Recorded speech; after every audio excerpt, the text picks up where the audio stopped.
Hello, in this video I'm gonna show you how we can insert our SIM card on OnePlus Nord for 5G. In order to input the SIM card into this device, we need to use the pin that is of course included inside the box.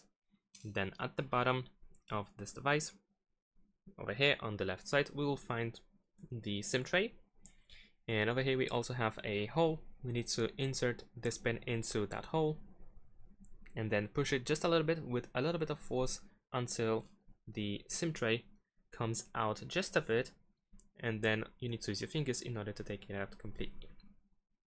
Now, over here we have the SIM1 slot, and this is also the front, and we need to match the image of the SIM card that can be found over here and place the SIM card exactly the same way.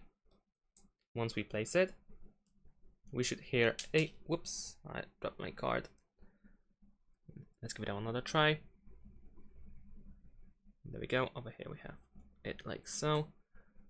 So in order to make sure that it doesn't drop like just it did in my case, we need to make sure that it is falling in. We should also hear a little click when we do that, and now I can just even do it like so and it doesn't drop at all.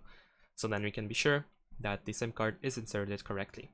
And of course SIM1 is the face, and we need to put it back in face up, of course. And there we go. That's pretty much it. Thanks for watching. Leave a like and subscribe to my channel, and see you in my next videos. Bye.